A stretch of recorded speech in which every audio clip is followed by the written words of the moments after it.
손을 들어 신청해 주시면 마이크를 드리겠습니다. 네, 김무성 대표님부터 말씀하시겠습니다. 오늘 김문수 지사의 내국 신투치한 그런 정신을 우리가 잘 설명하고 좋은 이야기 많이 들었습니다만 오늘 이 자리에는 제가 모두에 말씀드린 것은 결국 우리는 정치인이기 때문에 정당인이기 때문에 불과 내년 4월 15일로 다가온 총선을 승리해야 문재인의 여러 가지 실패를 막을 수 있다는 그런 차원에서 우리 모두 과거 서로 용서하고 화해하고 그런 차원에서 우리 통합을 해가지고 선거에 이겨야 되겠다는 그런 말씀드렸고 김 지사는 답답한 마음에 여러 가지 격한 표현을 여러 가지 많이 했습니다만 탄핵에 대해서 이야기 나와가지고 이에 대해서 공방이 시작되면은 통합이 아니라 또 다른 분열로 또 됩니다. 그래서 여기에 대해서 감정이 없이 제 입장을 말씀드리겠습니다. 탄핵은 역사적 사실로 현재 풀어져 있는 그 상황입니다.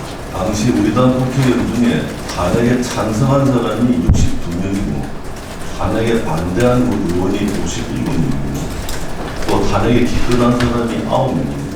기권을 왜 했는가 하는 것은 각자의 해석에 맡기겠습니다. 그리고 탄핵에서 정권이 넘어갔다라고 아까 이야기했고 탄핵에서 문제를 불러왔다 하는 지적은 잘못된 지적이라는 점을 제 의견을 말씀드립니다. 이 비극의 시작은 지난 총선에서 도저히 질 수 없는 선거를 우리 스스로가 자처해서 졌다는 거기서부터 시작된 문제입니다. 모두가 다 그때 우리 당의 지지율이 40% 넘었고 민주당 지지율이 20% 밑돌았습니다. 또 민주당은 문재인과 안철수가 분열이 되었고 우리는 분열되지 않은 그런 상황이었습니다. 그래서 섣부른 전망이었습니다만 최소 180석은 얻을 수 있다라고 모든 언론에서도 그렇게 전망을 했었는데 불과 20여일 정도의 공천 파동을 보고 국민들의 마음이 돌아서가지고 그 돌아선 국민의 마음이 민주당으로 간 것이 아니라 중간 지대에 있는 안철수에 갔다 하는 것을 우리는 잊어서는 안 됩니다.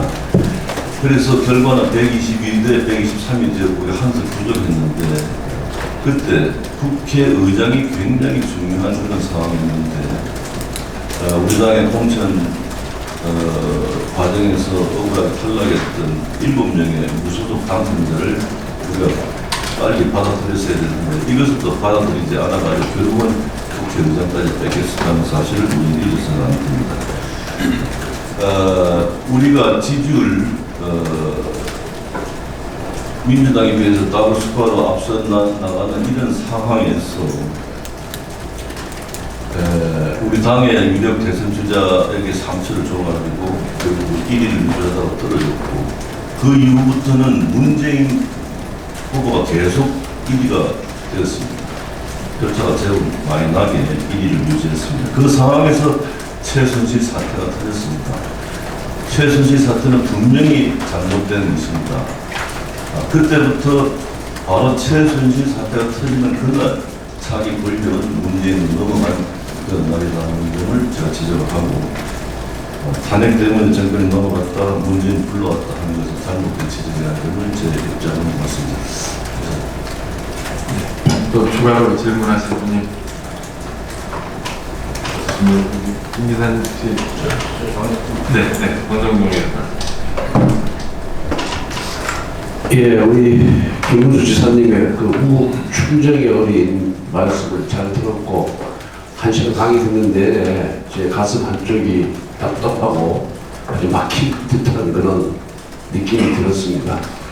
뭐 현실 인식은 지사님의 인식이나 우리 인식이나 마찬가지다 이렇게 생각을 하고 있습니다. 하지만 어쨌든 간에 저희들은 체제 내에서 자유주의 체제 내에서도 헌법 체제 내에서 정치활동을 하는 국회의원이고 또 정치활동하는 국회의원이 또 법을 위반하면서까지 그렇게 지사님이 요구하는 식의 그런 활동을 과연 할 수 있겠느냐 하는 점에 있어서는 좀 지사님의 그런 요구가 저희들한테는 조금 무리다 이런 생각을 좀 갖고 있습니다. 그리고 언론이 기울어진 언론이 맞습니다. 언론 환경이. 그럼 기울어진 언론을 우리 힘으로 이걸 지금 당장 바꿀 수는 없기 때문에 그 환경에 어느 정도 적응하면서 우리가 활동을 하고 발언을 해야 된다는 그렇게 생각을 하고 맨날 언론 탓만 하면서 말을 그냥 함부로 막 하다 보면 일반 국민들도 그렇게 생각 안 하는 사람들이 많이 있습니다. 단에 보면은 왜 우리 당 의원들은 그렇게 막말하냐 뭘 하냐 이런 식으로 또 하면서 그게 또 여론 악하고 지지율이 저하로 또 나타나는 그런 현상이 있습니다. 근데 제일 문제는 뭐냐, 우리가 다음 총선에서 다 과반수 이상을 획득을 해야 우리 뜻대로 우리 의견대로 전국을 운영을 할 수 있다 저는 그렇게 생각하고 있습니다. 그렇기 때문에 내년 총선에 모든 것을 저희들이 걸어야 되는데 지금 보수 우파가 이렇게 분열이 되어 있습니다. 그 분열된 원인 중에 하나는 네가 잘났다 너가 잘났다 못났다 하는 내 탓 공방이 저는 굉장히 심하다고 생각합니다. 좌파의 특징은 대의를 위해서는 자기들이 생각하는 대의를 위해서는 개인이 감정이라든가 개인의 의견을 죽이고 하나가 됩니다. 그리고 대의를 위해서 자기를 희생할 줄 아는데 우리 보수는 서로 잘났다고만 하는 것이 저는 문제라고 생각합니다. 그래서 이제는 이런 보수의 분열을 일으키는 네가 잘났니 내가 잘났니 하는 이런 논쟁은 저는 무의미하다. 저는 그렇게 생각을 합니다. 어떻게 하든지 간에 좌파 정권의 타도를 위해서 또 사회를 총선의 승리를 위해서 하나가 되는 과정, 하나가 되는 과정은 결국은 우리가 서로 용서하고 화해하고 또 하고 싶은 말도 참고 우리끼리는 그리고 그러한 역량을 그러한 힘을 대여 투쟁하는 데 쏟아야 된다 저는 그렇게 생각을 하고 있어서 앞으로 지사님께서도 네가 잘하니 내가 잘하니 탄핵이 잘 됐니 안 됐니 이런 거는 이제 이미 역사적 사실 굳어졌고 돌이킬 수 없는 그런 사실이기 때문에 그런 것보다는 어떻게 하나가 되는데 우리 정치 지도자로서 오랫동안 정치 경험을 한 분으로서 어떻게 하는 것이 좋을지 그 방안에 대해서 좀 말씀해 주시면 고맙겠습니다. 네. 네, 지금 답변하겠습니다. 다들 구성동 의원님 말씀은 여러 가지 이게 간단하게 오늘 우리가 이래서 끝나는 문제는 아니라고 저는 보고요. 근데 저는 이제 탄핵에 대해서나 언론에 대해서나 국회의원이 제도권 내에서 할 수 있는 한계와 또 특권도 있습니다. 그래서 국회의원이기 때문에 못하는 것도 있지만 국회의원이기 때문에만 더 특권이 보장된 그런 정책권을 범위 내에서 또 뭐 비서관도 많고 사무실 좋지 월급 나오지 뭐 일하기 얼마나 좋습니다. 우리 같은 사람은 매달 먹고 사는 게 힘듭니다. 그 속에도 우리는 투쟁을 합니다. 그래서 저 생각에는 여의도는 특히 우리 자유한국당은 너무 투쟁을 안 한다. 차라리 막 활짝 먹고 내가 아까 말했지만 저는 김무성 의원 보고 당신은 천년 동안 저주받을 거예요. 벗어나, 박근혜 저주입니다. 박근혜, 저는 박근혜하고 뭐 한마디 하거나 개인적으로 잘못한 게 없어요. 그런데도 이분이 굉장히 좀 독특한 그 개성을 가지고 있습니다. 또 사실이거든요. 근데 계속 그걸 안 풀어주는 거지. 그럼 그 개성의 특성을 내가 바꿀 수 있거든요. 그렇다면 우리로서는. 그래서 저는 이제 내가 한번 잘하겠다 싶어가 대표도 하고 난 떨어지고 그분은 대표거든요. 그럼 인정해야지 어떻게 하면. 내가 대통령도 내가 한번 잘하겠다 싶은데 나가 떨어졌고 그분은 됐잖아. 그러나 이 김무성 우리 그분은 늘 밀었거든요. 저보다는. 당신 책임져야지 안 책임. 나는 안 밀었지만 난 박근혜가 뇌물을 먹었다고 생각하지 않고 내가 박근혜 감옥 가 있는 건 나는 받아들일 수 없다. 난 박근혜를 감옥을 먼저 이부터 쳐넣어야 된다. 난 그 생각. 조국이부터 쳐넣어야지. 왜 우리 쪽에 있는 사람 다 쳐넣고 지들은 왜 아무도 안 가고 우리보다 100배 잘나는 놈들인데 더 더러운 그놈들은 다 밖에서 청와대에 앉아서 자기 마음대로 다 하고 대한민국 법치고 다 무시해. 그거 안 싸워요. 근데 그건 제도권에 있다고 못 싸운다고? 발표 싸우고 있죠, 저희들도. 더 세게 싸워요. 그 세계 국민들이 볼 때, 야, 권성동이 잘 싸우네. 저 사람이 옛날에 박근혜 탄핵할 때 소추위원장 하더니만 지금 보니까 저 사람이 박근혜 석방투쟁을 제일 열심히 하네. 저 사람이 대한민국 헌법을 지키기 위해서 제일 잘하네. 국민이 감동할 때도 그렇게 세게 사과라. 이게 뭘 깎고 시민의 사과라. 저는 뭡니다. 그러면 자동으로 다 건설도 건설도 따라서 지금 실제가 없기 때문에 실제로 없습니다. 그래서 지금은 너무너무 우리 리더십이 빈곤한데 우리 자유파 전체가 나가요. 그렇기 때문에 목말라요. 우리 국민들이 절대 누구를 배척하려는 마음이 없어요. 정말 제대로 싸울 사람, 저 흉악한 조국이하고 싸울 사람, 저 흉악한 문재인이하고 싸울 사람, 임종석이 저거 말이지, 라이방 쓰고 말이지, 전방에 돌아다니면 저 빨갱이 저 몇 사람 자꾸 끌어내는 사람 없나? 오죽하면 김동길 선생님이 뭐라 그랬습니까? 여러분 김동길 유튜브 한번 보세요. 나에게 소리 나지 않는 총이 있다면 저는 그거 들으면서 울었습니다. 이 94세 된 노인이 평생 저런 말 안 하던 분이 저런 말씀을 하면서 근데 그거 들으면 저는 정말 울었습니다. 눈물이 쏟아지는데 어떻게 94세 된 영감이 저 소리 하고 나는 뭐하고 있었냐. 정말 권성동 위원장님 뭐 나는 개인적으로 누가 하다다 이런 거 개인적으로 할 수 있는 건 또 해야 되지. 지금 그런 게 중요한 때가 아니라 어떻게 해야 이 문재인이 대한민국 전체를 김정은이한테 다 갖다 바치고 DMZ 다 얼어버리고 NLL 다 갖다 바치고 항공 금지구역 만들고 독도 상공에 러시아 영공을 침범하는 러시아 군함부가 나오지 않는 이게 도대체 말이 됩니까 이거지. 그래서 이거 왜 안 싸우냐. 그래서 세계 좀 싸워야 합니다. 나는 땀도 없어요. 누가 뭐 잘했다 못했다 이런 따지는 게 아니라 우리가 죄가 많다는 걸 인정하고 우리 다 죄가 많아요. 죄 많은 우리가 투쟁으로 흘린 피로 우리가 속죄한 수밖에 없겠네요. 네, 저도 뭐 잠깐만. 네. 우리 저 지사님 말씀 동의하면서 우리가 좀 초점을 좀 일어나야겠다는 생각이 많이 듭니다. 절대적으로 문재인 정권과 죽기 살기로 싸워야 된다는 거에 동의합니다. 동의하는데 싸우려면 우리가 이제 힘이 있어야 되는 거거든요. 우리가 통합 논의를 하는 이유도 사실은 문재인 정권과 죽기 살기로 싸워서 이기기 위한 힘을 만들자는 이야기 아닙니까?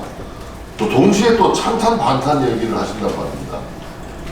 탄핵에 대해서 어떤 예를 들어서 탄핵에 대해서 지사님은 잘못됐다고 생각하고 있습니다. 그렇습니다. 근데 또 지금 이 순간 여론조사를 전 국민 상대로 하면 탄핵이 잘못됐다는 여론이 또 많지는 또 않은 겁니다. 이게 현실인 거예요. 실제로 우리가 110명 중에 반은 탄핵에 찬성표를 던졌고 반은 반대표를 던지지 않았습니까? 그럼 지금에 와가지고 문재인 정부가 싸우자는 얘기를 하시면서 한편으로는 찬탄 반탄의 논쟁을 벌이자라고 하면은 이거는 정말 우리나라 이중적 노동시장처럼 이원화되어 있는 거, 초점을 잃어버리고 안 되는 거예요. 그래서 이거는 문재인이 뒤에 돌아서서 웃을 이야기고 문재인이 도와주는 이야기입니다. 왜 우파는 전략적인 판단을 못합니까? 좌파는 전략적인 판단을 정말 잘해요. 왜 지금의 찬탄 반탄 논쟁이 전략적으로 유예돼야 되는가? 저는 이게 필요하다고 생각합니다. 지금의 찬탄 반탄 논쟁은 이 시점에서 선거 7개월 앞둔 시점에서 반드시 필요한 측면도 있겠지만 전략적으로 유예되어야 마땅하다. 그래야만 우리의 전열과 진지를 공고하게 구축해서 문재인 정부가 싸울 수 있는 비로소 우리 최소한의 에너지를 확보할 수 있다. 이런 이야기입니다. 그러니까 두 가지 주제를 동시에 제기하면 안 된다. 이런 문제를 말씀드리고 싶어요. 여론조사에 대해서 우리가 여론조사 때문에 그때 박근혜 탄핵을 했습니다. 왜냐하면 박근혜 지지가 너무 낮았으니까 10% 이하로 떨어졌잖아요. 여론조사대로 하면 탄핵 그 당시에는 국민 다수가 탄핵하자고 그랬습니다. 정당화 될 수 있는 지금은요. 여론조사에 보시죠. 자유한국당 해산할까 둘까 이러면 어디가 많이 나올 것 같습니다. 그렇다고 우리 당 해산할 수 없습니다. 저는 아무리 여론이 많이 나와도 김정은이는 지지할 수 없고 아무리 여론이 적게 나와도 이승만을 부정할 수 없는 게 대한민국입니다. 근본입니다. 그래서 그런 점에서 근본의 측면에서 지금 문제가 하나 됐고 두 번째 탄핵이 잘 되냐 못 되냐 탄핵을 해서 그 뒤에 더 좋은 세상이 왔으면 우리가 역시 잘 잘했다. 요건 어떤 걸 잘했다. 5.16 했는데 그 뒤로 사람 잘 살게 됐다면요. 한강은 기적이 일어났다면요. 근데 이 결과가 어떻게 되거든요. 탄핵을 했는데 결과는 완전히 뭐냐, 이거 지금 빨래구나. 이거 완전히 나라 다 김정은한테 갖다 바치면, 뭐 이거 다 인정하지 않습니까? 그러면 우리 탄핵이 잘못된 거죠. 그래서 나는 이렇게 도덕적으로 그 사람이 옳으냐 이걸 말하는 게 아닙니다. 그 정치는 객관적으로 우리가 하는 행위가 국민들에게 국가에 어떤 결과를 가져왔냐 이걸 말씀드리는 거고, 그건 묻어놓고 지나가자는 거 아닙니까? 당장에 사유가 있습니다. 안 됩니다. 그래서 묻어놓지 말고 우리가 두 명이 앉아서도 이야기하고 혼자도 생각하고 여러 명이 해보고 적어도 우리 내부에서는 그걸 굉장히 깊이 해봐야 되고, 그게 쉽지 않다. 그건 알아요. 쉽지 않지만 그 과정과 문재인을 하고 투쟁하는 이 투쟁과 우리의 단합은 같이 가는 거예요. 이원인 것 같지만 그 사실은 이론화돼서 같이 가는 겁니다. 지사님 접근 방식은 다소 현실적이지 못하네요. 그러니까 그 현실적이지 않다고 보는데 저도 한마디. 이제 국회 안에서는 현실적이지 않다. 예, 이제 갑자기 전체적으로는 신청이 들어왔는데요. 박원수 의원님 하시고 조호영 의원님 하시고 홍일표 의원님 하시겠습니다. 네, 제가 생각할 때는 지금 이 시점에서 과거에 대한 이야기는 우리 당에 하나도 도움이 되지 않는다 생각합니다. 다음에 언젠가는 우리가 역사적인 평가를 받아야 될 부분이지만은 이 시점에서는 과거에 대한 이야기는 우리 당에 도움이 되지 않는다는 생각이시고요. 보수우파 통합을 위해서도 지금 시점에 그런 문제는 맞지 않다 생각합니다. 저는 우리 김문수 지사님 오랜만에 뵙게 돼서 대단히 반갑고 정말 존경합니다. 오늘 말씀 듣고 나니까 정말 가슴이 후련합니다. 저는 우리 지사님의 결기와 국가를 사랑하는 마음이 언젠가는 국민들의 진심이 되리라고 생각합니다. 저는 문재인 정부를 끌어내리고 투쟁을 해야 된다는 그 부분에 대해서 공감을 합니다. 그러나 지금 우리 보수우파 쪽에서 가장 필요한 것은 전략이 아닌가 생각합니다. 싸워야 된다면 다 공감을 하는데 실질적으로 지금 가장 중요한 것은 조금 전에 우리 정진석 의원님께서도 말씀하셨습니다만 칼자루를 우리가 힘을 갖는 것이 필요하고, 그 힘을 갖기 위해서 내년 총선이 대한민국 국가의 운명을 판단하는 정말 하나의 갈림길이 될 거라 생각하는데, 지금 싸우는 것도 중요하지만 내년 총선에서 우리가 이겨야 문재인 정부를 끌어내릴 수 있는 힘이 생기는 거거든요. 그럼 내년 총선에 이기기 위해서 우리가 지금 이 시점에서 어떤 전략을 써야 되고 보수 우파를 통합하기 위해서 어떻게 해야 되는지, 또 우리 국회의원들이 그런 부분에 어떤 정치적 리스크를 같이 공감하고 따라가야 됩니다. 그리고 그 과정에서 우리 김문수 지사님이 어떤 역할을 하실 것인지, 만약 그런 것에 국회의원들이 공감을 하게 된다면 우리 의원님, 지사님의 전략이라든지 그게 다 같이 함께 가리라고 생각이 들거든요. 그래서 그런 부분에 대한 이야기를 좀 해주시는 것이 필요하지 않나. 무조건 투쟁을 해야 된다는 것도 중요하지만은 내년 총선을 앞두고 보수 우파의 통합이라든지 우리가 내년 총선을 이기기 위한 조그마한 전략, 또 함께 공감할 수 있는 전략, 이게 필요한 것 아닌가 하는 생각이 듭니다. 네, 고맙습니다. 답변 짧게 하겠습니다. 저기 지사님 죄송하지만 제 얘기 좀 들으시고 그 다음에 좀 같이 답변해 주시면 좋겠습니다. 제가 지금 9시에 또 회의를 해야 되기 때문에 네, 지사님 오랜만에 뵈서 반갑고요. 좋은 말씀 잘 들었습니다. 나라가 통째로 무너져 내리는 데 있어서 전적으로 동의하고, 또 정상적인 사고를 가진 사람이라면 문재인 정부가 지금 비정상적으로 국가를 끌고 가는 것에 대해서 이의를 제기할 그런 사람 현재 많지 않다고 생각이 됩니다. 그럼에도 불구하고 여론조사가 그렇게 많이 나오는 거, 그 까닭은 사실 저도 모르겠습니다. 우리 보수가 희생정신이 부족하다는 것이 포인트 중에 하나인 것 같습니다.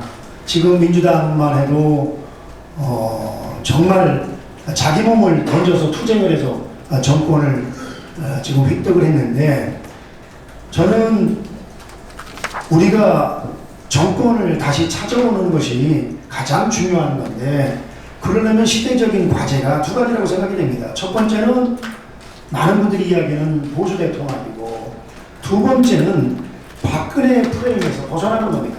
박근혜 프레임에 들어가기 시작하면 절대 국민 다수의 표를 얻을 수는 없다고 생각이 됩니다. 그러는 데 있어서 지사님께서 말씀하시는 탄핵에 대해서 어느 한쪽이 옳고 그름을 따지기를 말하면은 저는 이미 정권 재창출은 물 건너가는 거라고 생각을 합니다. 국민들은 어떠한 경우에도 극우나 극좌를 싫어합니다. 정권을 찾기 위해서는 많은 합리적인 중도 보수, 중도 개혁 국민들의 마음을 얻어야 되는데 저는 그것이 포인트라고 생각을 합니다. 심지어는 지금 문재인 정부도 과거 대통령 선거 때 지금처럼 이렇게 이런 그 한쪽에 치우친 말을 안 했거든요. 달콤하게 그때 그 위장해가지고 그 중간 계층들을 포섭하는 발언을 통해 가지고서 그런 공약을 통해서 정권을 잡은 거죠. 잡고 나서 저 지들이 칼자루로 저렇게 완전히 저 이상한 방향으로 흐르고 있는데 결국은 우리가 민주적인 절차 범위 내에서 저희가 정권을 찾아야 된다고 생각이 됩니다. 그러려면은 내년 총선이 가장 중요한 거죠. 그리고 내년 총선에 있어서 정말 우리 자유한국당도 과거 민주당처럼 그 능력이 출중한 그런 중진 의원들께서 몸을 던져서 정말 누구도 가기 싫어하는 험지에서 죽어서도 다시 살아날 수 있는 그런 정치가 저는 필요하다고 생각이 됩니다. 그래서 제가 다시 말씀드리지만 지사님의 우국 충정은 이해가 갑니다만 그러나 정권을 잡기 위해서는 물론 그런 극한 투쟁을 하는 사람도 필요하지만은 우리 제도권 정치에서는 바로 그 합리적인 표를 많이 줄 수 있는 어차피 극우나 극자는 찍을 때가 정해져 있거든요. 그러면은 어느 쪽을 선택할 건지의 기로에 서 있는 사람들의 마음을 얻을 수 있는 그런 정치를